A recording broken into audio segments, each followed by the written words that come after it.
Today we're out here on the California Delta at one of my favorite spots called Liberty Island or Shag Slough. It goes by both names. You know, it's a rural part of California, so call it what you want. But we are out here today on the water, on the kayak, as you can tell, doing some largemouth bass fishing. I'm hoping to get on some crappie too, and maybe a striper or two, but we'll see what happens.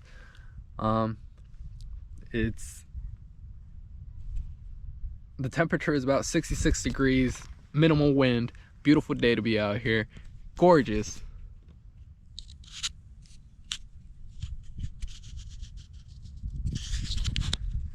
So yeah, I'm not aiming for anything big, I'm not hoping for anything, but you know, I'm just hoping for a bite. Today we're not out here really focusing on trying to, you know, catch the biggest bass that we can. I'm just out here trying to have some fun and maybe catch a fish or two. It's been, the last couple of days have been a little cold, so the bite, especially during this time of the year, tends to slow down, at least in my parts. I don't know about your guys' parts or wherever you are, but let me know in the comments where you're fishing from and where you're watching this video. And yeah, I'm just looking to make more fishing friends along the way, have some fun. So let's get to it. Okay guys, right now I have a Reaction Innovates Sweet Beaver in the 420 color tied on a 3/0 Mustad grip pin hook, and a half, I believe this is a ½ ounce or 1/4, I believe it's a ½ ounce though, tungsten weight on 16-pound line, Corrado Shimano Dobbins Champion Extreme HP that I actually found in the same body of water a few weeks back. Awesome rod, have no complaints. Let's get to it.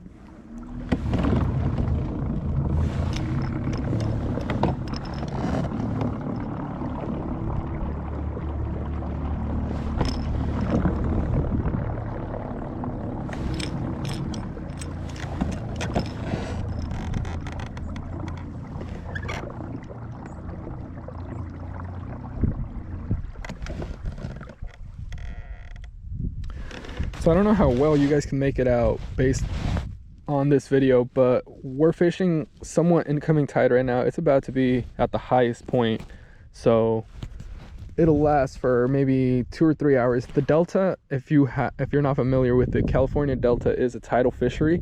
So what that means is the tide does go down and it does drop about 5 feet or so, depending on what type of the day you come and all that. It's not like a regular lake, so it can be tricky to get out here on a kayak. If you let's say you launch on high tide and come back to your car, or want to leave in low tide, it can definitely be a struggle to get your kayak out of the river. So be careful if you ever do come out and fish out here today. But like I was saying, incoming tide, that means the water in the river is coming into these flats, pushing all the bait fish, pushing all types of bait into these flat areas or these shallow areas behind me. And the bass, from what I've noticed from my experience, like to hide in this little area and just wait for those little bait fish, those little crawdads or whatever it is, to get pushed in here with the tide, and they'll just come and ambush them and attack them. I'm hoping that that's what happens today, so we'll see.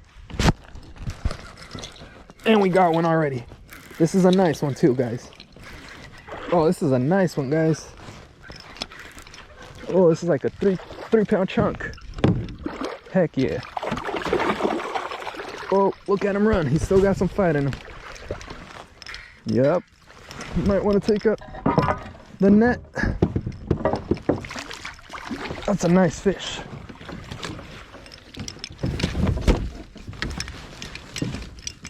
That's a solid chunk right there. I'm guessing three pounds, maybe 4, on that Reactions Innovate craw or Sweet Beaver.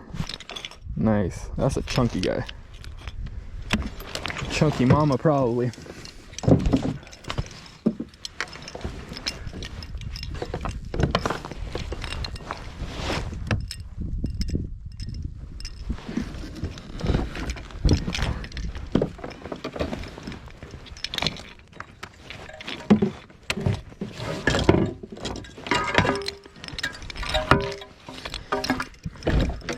this board right here, I do get a lot of questions from my friends. This is called a catch board, or a ketch board, K-E-T-C-H.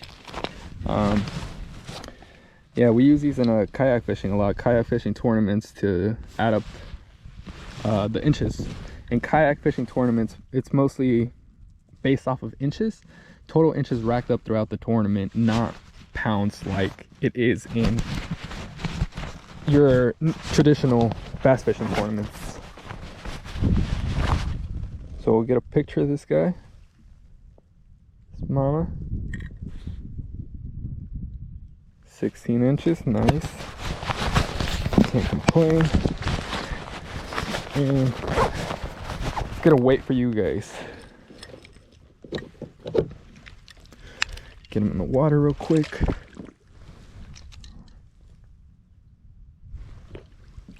As you can tell, let's see, zeroed out, and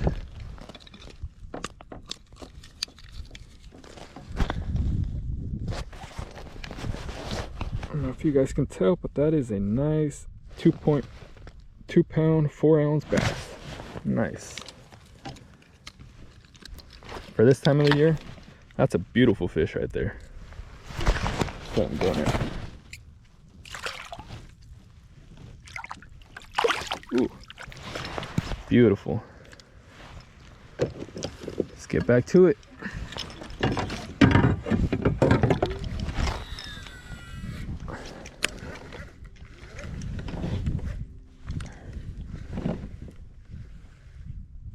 So I think the theory works here is, like I said, all this water is coming in from both angles and it's getting pushed into the shallows up in here, and all the bait fish, everything's small, you know, everything that bass eat is getting pushed in here that can't fight the current. Now these stronger bass, these 1 pound, 2 pound bass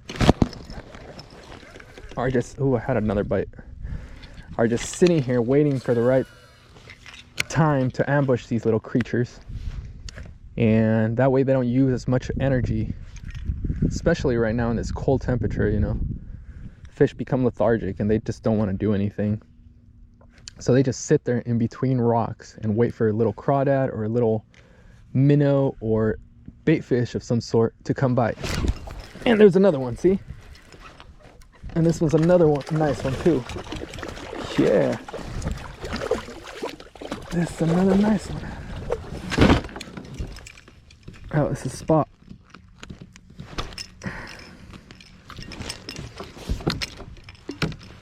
We'll get out our board. Get out the board.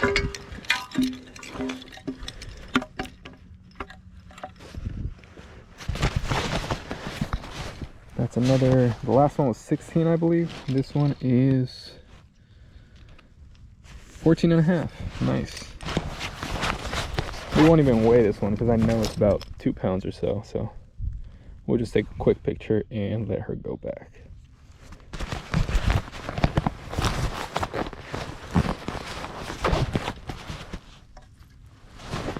There she goes. That paddle out of the way. Woo! I love when they fight off, you know? Means they're healthy. Now,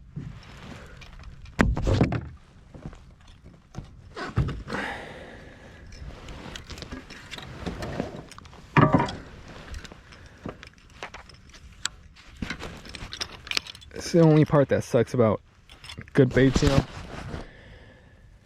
Usually good baits, if they're catching you fish, they usually don't last more than a fish or two.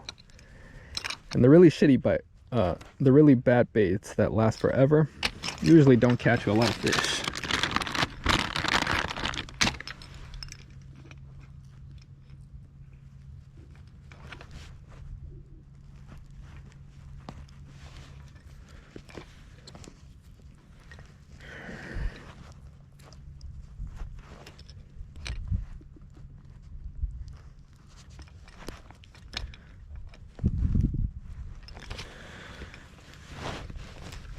Pull the weight back down. That's a nice little package right there. Perfect. Now, I actually used to not believe in tungsten weight. I used to think like lead weight, tungsten weight, it's the same thing, right?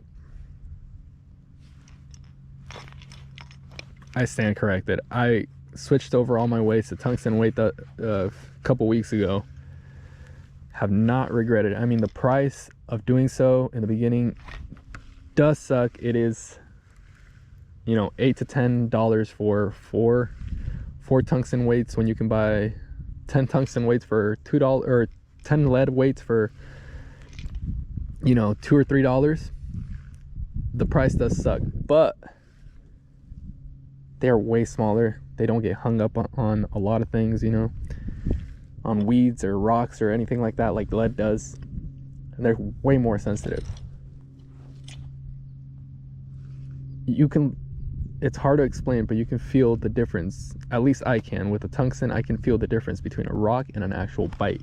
With a lead, it's less of a dense metal, and that's what my thinking is, that since it's a less dense metal, it's softer, you know. You can't really feel all the bites and everything. Might just be my weird thinking, or it might make sense to some of you guys. I don't know. If you guys have ever seen like a crawdad in the water, they're not swimming, they're not crawling. They usually do this sort of kind of like a squid, and they'll usually do like a couple pumps and get away from the prey and just stop, and then a couple extra pumps, get away, stop, pump, stop, pump, stop. It's kind of what you want to imitate with your bait. And you can do that with any type of different bait. It doesn't have to be a crawdad type. Like today we have the Reaction Innovations Sweet Beaver, which is more of a, I would say more of a bug and less of a crawl. And by doing that little hop, we're still getting bites out here. So okay, we'll cast it out there, let it fall to the bottom, right, and we'll hop it back.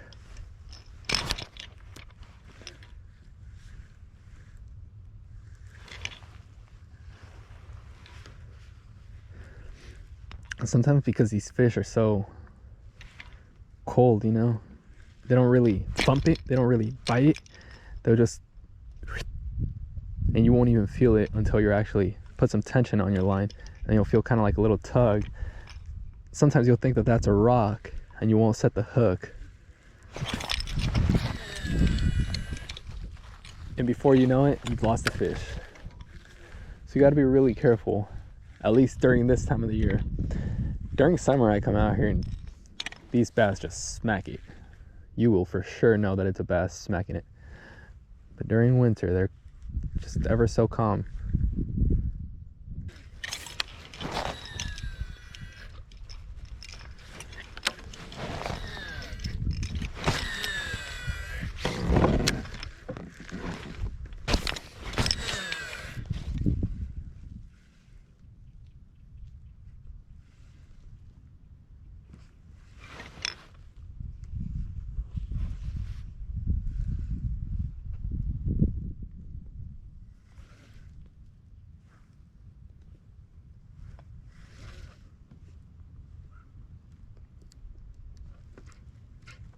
Oh no.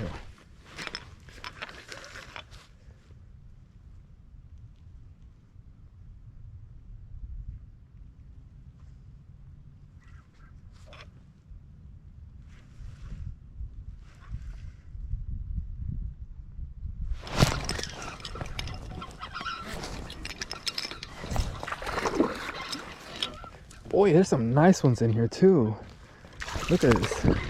This is another like 3-pounder. This might be even bigger. There's some nice ones, dude. Hell yeah, another one on the React Innovations, baby.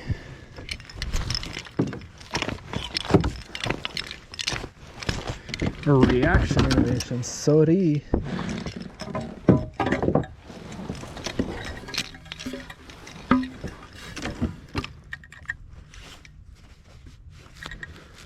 shit. Another nice little 15. So we got a 16, a 14, and a 15. Nice.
Another 12-incher right there.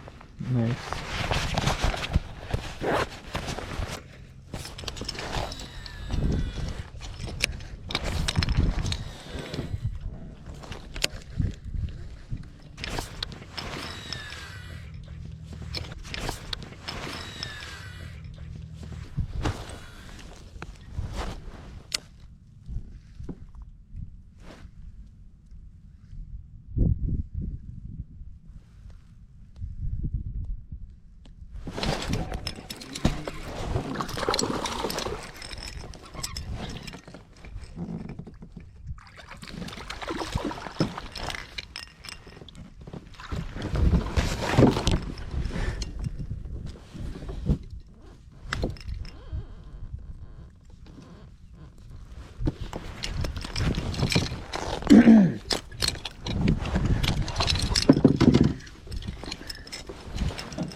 There's another one, guys. Nice little 13 and a half. Beautiful little fish.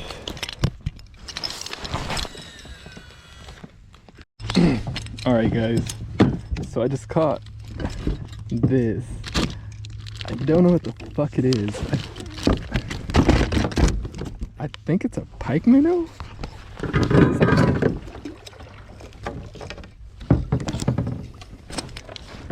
Alright, let me get situated first. Situated.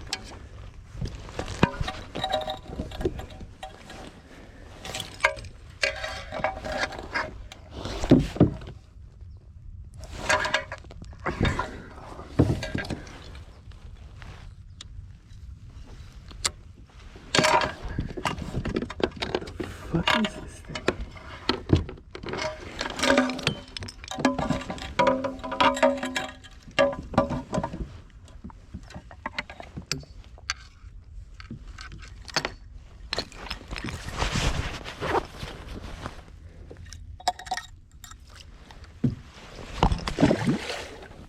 What the fuck was that?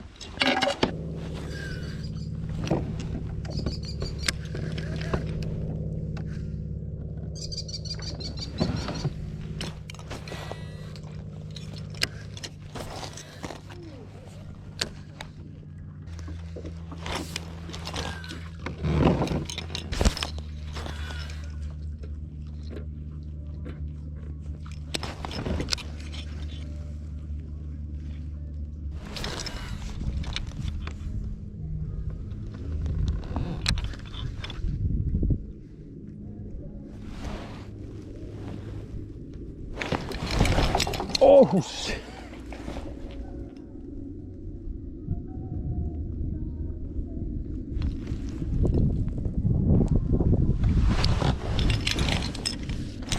That shit just snapped me off. That thing must have been fucking huge. I've been catching like 3-pounders all day and that thing just snapped me off.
right guys, that concludes my first ever YouTube video. I know I didn't catch a lot of fish online or on video, but I ended up catching about maybe 30 bass, 1 pike minnow. I believe I got the pike minnow on video. If not, I did get a picture for sure, so you guys will see that. Yeah, it was a good day. I ended up catching, like I said, around 30 bass or so, which for out here on a early winter day, it's pretty good. That's actually great by my book. Yeah, for now I'm loaded up, and yes, I do transport my kayak on my Miata. The roll bar comes in handy, you know. We do what we gotta do. But yeah, hope you guys like this video, you know. Hope you guys subscribe, share it with your friends if you want, if you know, if you think that they'll subscribe to a fishing YouTube video or YouTuber. And yeah, hope you guys have a good rest of your day, a good rest of your week, month, whatever. Happy holidays and all that, and tight lines, you guys. See you next time.